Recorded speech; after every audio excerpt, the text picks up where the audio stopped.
krásne, ale ťažké. Čo sa mi to pošťastilo zažiť, by som nazval kapri žerú vždy. Po príchode na jazero už kolovali informácie a s chalanmi, čo si vypisujeme, tak ryba nešla. Leto samozrejme zabité, veľké pleskače, liene, sumce.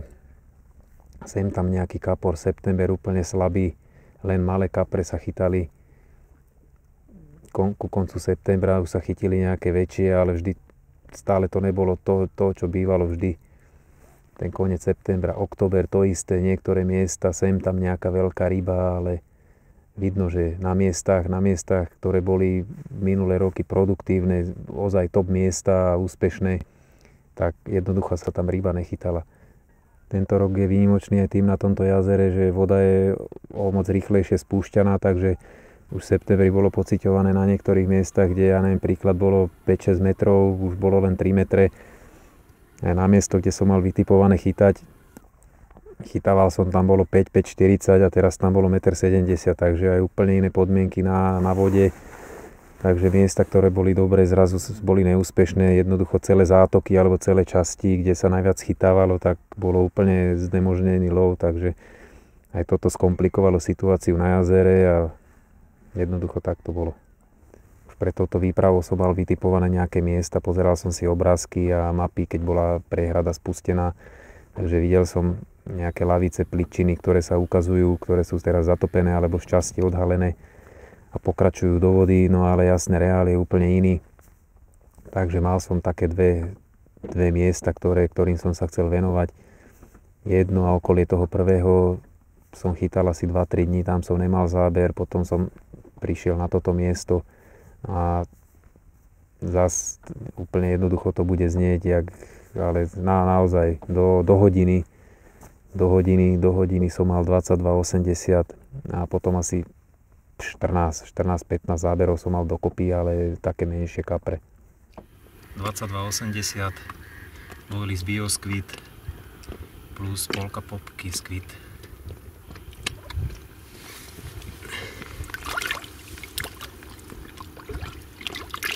Prvého kapra, čo som chytil, ten absolútne nebojoval. Som si myslel, že už sú také ležérne, letargické. Voda má 12 stupňov. Prvé miesto, na ktorom som lovil prvý týždeň, som opustil. Strašne veľa prívlačárov sa tam sústreďovalo. Takže chcel som mať kľud. Zobral som sa do inej časti jazera. A to druhé vytipované, čo sa prejavilo ako top miesta, už som sa vracal len na to miesto. Takže prvý deň som tu neurobil ani jeden záber. Že som sa rozhliadal odkiaľ kam, jak usporiadať všetky 4 udice, aby to nebolo pokope, aby to bolo rozmiestnené, aby som sa nemotal v prípade záberu, aby som si neprešiel šnúry, tak všetko som si našteloval tak, aby bolo OK. A nakoniec už ten druhý deň to začalo chodiť, takže prvý deň bez záberu, no ale veril som tomu a ostal som tu. Druhý deň na tomto mieste, čo som sa mu začal venovať a intenzívne krmiť a intenzívne sa sem vracať, deň čo deň, tak som mal 7 záberov počas času lovu.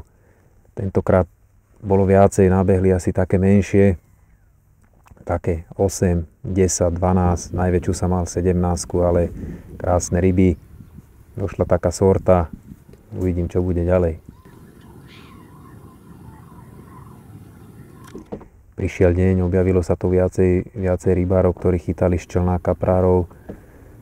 A nejak sa to nepozdávalo ochranárom, alebo rybárska stráž, alebo čo to tu je. A nás vyhnali z vody, že musíme ísť do prístavu a loďky si sťahovať a chodiť spať do kempu, čo bolo nereálne, 2 člny a odstrojovať to. A tak som prečkal som 2-3 dní, ukludnila sa situácia a potom som si našiel systém, jak to obísť a chytal som. Úplne top deň, ktorý som zažil na tomto mieste, kde chytám, bol 3. deň. Krátko po zaväzení zas, to znie jak fráza, alebo také jednoduché frajerské, ale naozaj tento raz ešte kratšie, do 25-30 minút som dosiahol záber. Na konci po krásnom súboji bol 27-kilový kapor. 27 kg. 26 mi teraz ušla. Nafotený je, ale z podložky mi vyklzol. Krátko na to 25-kilový, to už som sa tešil strašne. Na to som mal 17, tiež krásny súboj, nepodceňujem ani také ryby, sú to krásne, keď bola jediná, tak je najkrajšia. No a potom znova 24, na to 25, a to 28. To bol deň, ozaj to niekedy za trojtýždňovú výpravu sa mi nepodarí a toto bolo za 7 hodín, to bolo niečo nenormálne. Súboje krásne, to úplne jednoducho to vyzeralo. Jazero vzniklo pri starých lesoch, takže veľké časti boli vyrúbané, ostali len pne po zrezaných stromoch a to bolo následne zaplavené. Takže veľa miest je takých, kde sú veľké plochy zaplavených stromov. Táto lavica bola ozaj super, že tam nebola, no možno čo som stratil toho kapra, tak jedna nejaká prekažka aj tu našiel, ale úplne čisté to bolo, takže ryby som nestrácal. To bolo super na tomto mieste. Z množstva záberov, ktoré som tu dosiahol, nepočítal som to presne, ale tak asi 35 záberov to bolo. Stratil som len jednu rybu. Ani jednu som nestratil pri zdolávaní, že by sa mi vypla, narovnal háčik, alebo zlomil, alebo by som jej rozrezal ústa pri silnom zdolávaní. A stratil som ju akurát po jazde, možno napálila do nejakého koreňa, alebo stromu, alebo nejakej halúzy, tam sa omotala, aj som sa to snažil kotvičkovať, ale nenašiel som nič. Takže jediná stratená ryba. Kapra, ktorého som stratil, som asi o 5 hodín aj vyslobodil. Podvečer, keď som sťahoval udice a som sa chystal na odchod, tak posledná udica bola niekde zakliesnená. Išiel som tam a už som videl, že boli pomotané silóny a ten kapor tu jazdil po tej lavici, ešte sa mi zamotal sa mi do druhej udici, do druhej šnúry, a takže som ho zdolal. Bola to taká 14-15, hneď som ho vypol, takže aspoň som ho vyslobodil, nemotal sa tu a išiel ďalej. Množstvo kaprov, takých 14-18 kilových som ani nefotil, som ich púšťal hneď pri lodi a ne, že by som si ich nevážil, ale nechcel som ich trápiť pri takom množstve kaprov. Tých väčších som si zdokumentoval, ale tie menšie som naozaj púšťal a mi to bolo zbytočné. Napriek tomu, že to boli menšie ryby, stále bojovné a ozaj každú som si vychutnal. Nefúkal silný vietor, nemusel som dávať pozor, že ma sfúkuje, tak nad miestami som si ich zdolával a ozaj zábava, krásna rybačka.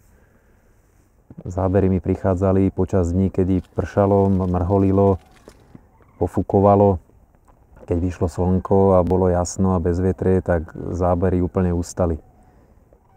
Túto výpravu som mal naplánovanú na obdobie pred a po splne, ale tento spln vôbec nefungoval, bol extra silný, úplne jasno, silný mesiac, bolo vidieť takmer jak podvečer a noc bola úplne slabá, ani jeden záber, takže tento spln úplne nevyšiel. Ďalší deň za mnou, mal som 4 zábery, dvoch takých 10-12 kilových a potom 16 a 25-70. Krásny kapor, zás súboj, nádherná ryba. Ozaj tentokrát bojovali. Prvého kapra, čo som chytil, ten absolútne nebojoval. Som si myslel, že už sú také ležérne, letargické. Voda má 12 stupňov, ideál na jeseň, aby sa kapre vykrmovali, čo aj svedčí o tom. Vždy som videl, že vyšli z nich mušle, strávené mušle, len tie škarupiny a ozaj mali napeckované brucha a vidno, že chodili aj na tie miesta, sa vracali. Našiel som ozaj takú hranu, kde boli tie posiaté tými škeblami a mal som šťastie, že tam chodili, lebo takých miest tu je naozaj veľa. Aj predtým som našiel miesto, super nerovnosti, som sa tam zakotvil a dvihla sa hmla a som videl, že prečo to bolo dobré miesto. Došlo tam asi 8 alebo 9 detkov prívlačárov rovno okolo mňa na 10 metrov, tak jednoducho boli v presile. Odkotvil som sa a išiel som preč. Na stráji som používal iba boilies a k tomu samozrejme kombinácia pop-up. Na 2 prúty som používal novinku 2017 Biokryl a na 2 prúty Suprafish Squid Copex. Na 2 prúty som dával samostatný boilies a na 2 som kombinoval s polovičkou pop-upky Broskyňa 16 mm. Miesta som zakrmoval asi 2-3 kilami, takže aj keď chytám ščelna, neobmedzujem to krmenie, prisypával som, je október, kapre by mali byť žravé. V montáže som používal zo šnúrky Black Mystic a Armadillo Fox. Háčiky som používal novinky od Foxa, Kurshank a White Gap. Samozrejme na háčik rovnátko a za háčik 3-4 cm Quick Change. Na výjakoch som mal namotané šnúry Submer 16 a na konci asi 20-30 metrov Shock Leader 50. Najpamätnejší ostane asi tento posledný deň mojej výpravy. Krátko po zaväzení, znie to tak jednoducho, že krátko po zaväzení, ale naozaj, keď chytám ščelna, mávam skoro zábery hodinu, dve. Toto bolo naozaj tak hodinu 20. Som mal krásny záber jazdu. Na konci bol 19-kilový lisec. Vrátil som sa. Vidím, pravý prúd bol úplne ohnutý doprava tam, kde to zavážam, tak sa mi zdalo, že tam je ryba. Išiel som samozrejme, zapol som echolot, prišiel som nad miesto, kde to mám položené a šnúra smerovala ďalej. Takže bol to záber evidentný. Počas mojej neprítomnosti na člne, tak som došiel až do pevného bodu, tak som hneď hodil kotvičku, našiel som šnúru hneď na prvý hod. Bolo to o niečo zavadené, asi tam boli nejaké korene, čo ich tu je spústa. Tak hneď som to odsvakol jednu stranu, druhú stranu, naviazal som to, išiel som ďalej znova. To isté som urobil, odsvakol, naviazal, išiel som, ale už som cítil rybu. No a na konci 23-kilový šupináč. Vrátil som sa, troška som si pospal. Onedlho som dosiahol opäť záber. Bol to 21-kilový kapor. Potom som si troška podriemal a zobudil som sa. Troška som sa pozeral po okolí, čo sa deje. Či tu na okolí privlačari, ktorých tu je milión. A niekedy sú problémy, ťahajú šnúry, ale dá sa dohodnúť stále. Len človek nesmie byť drzý a oni to chápu, starí deduškovia. Sa zďália a rešpektujú to, že tu chytáme. No v tom som mal záber, jazda, v kúse ťahal, odopol som čln, išiel som za ním, pociťoval som aj počas cesty, že naozaj ťahá ryba, no ale takýchto záberov som mal predtým viacej, tak som vedel, že to je veľká ryba. Si myslel také, lebo aj tie 22, 27, 28 takisto ťahali. Došiel som na miesto, už jak som došiel na šokovku, som vedel, vypol som motor, už som si ho zdolával. No ale zdolávanie je také, že koľkokrát sa mi zapol 2-metrový súmec. Takže len ťah ani z cievky nebral, ani sa nedal dvihnúť, len do pevna, keby som o niečo bol zavadený a len som čakal. Meter som ho dvihol, troška sa spustil a znova len jemne som sa točil s člnom, točil a až nakoniec sa vynoril. A pekný kapor, videl som obrovský, ale už som bol taký, už som niekoľko veľkých v krátkom čase chytil, som si nedovolil odhadnúť váhu a až keď som došiel k člnu a odvážil som ho, tak bol to on, na ktorého som čakal. Tu nám prišiel posledný deň. Krásne stavaný šupináč. Vážil 31,60. Krásny kapor. A tento kapor mi splnil aj taký tajný sen, ktorý som si dal do hlavy, keď som tu bol po druhé a podarilo sa mi chytiť fulmona 35-50. Vtedy som si povedal, že kedy sa mi tu podarilo chytiť 3 kaprov, dať odtiaľto hat-trick. Hneď na to druhý rok, v septembri sa mi podaril 30-20 a som si myslel, že teraz dlhé roky budem čakať a sa mi to nepodarí, ale som rád, som šťastný, že sa mi to podarilo v priebehu 3 rokov. Každý rok, každý september, október, prelom, jak som chodil sem na výpravy, tak sa mi podaril kapor cez 30 kg, takže za 3 roky sa taký odvážny, ne že cieľ to sa nedá povedať, lebo sú okolnosti, nevíde to zlé počasie, voda nízka, alebo niečo sa neľúbi, ochranárom vás pošlu preč domov, celá výprava je zmarená, na ktorú sa rok čaká, takže taký tajný sen, no ale išiel som za tým a sa mi to podarilo, som šťastný. 31,60, krásna ryba. Ešte si hovorím, že posledný kapor tejto výpravy prišiel posledný deň. Ešte o deň som predĺžil túto výpravu. Chcel som ísť domov, už som mal toho dosť. 3 týždne som sa tu motal, prevážal s člnom hore dole, hľadal miesta. vracal sa do prístavu 3 km, takže už tie 3 týždne to bolo naozaj dosť. No a potiahol som ešte jeden deň a prišiel. Som rád, že práve tu na jazere viac ako 4000 hektárov je to ozaj, je tu boj o miesta, aby si tu rybári zachytali. Celý svet sa sem hrne od Holanďanov, Angličanov až po neviem koho a naozaj je boj o tie miesta, lebo tie miesta, ktoré ozaj sú dobré, sú produktívne. Možno 2 týždne v septembri, 2 týždne v októbri, alebo ten prelom, alebo treba vystihnúť aj z hodu okolností, keď človek si to plánuje rok dopredu, aby chytil vietor, aby chytil správny smer, aby fúkalo na ňo, do tej jeho zátoky, alebo do toho jeho sektoru. Jak to tu volajú Francúzi, a dážď, ozaj, aby bolo zlé počasie a vtedy to ide.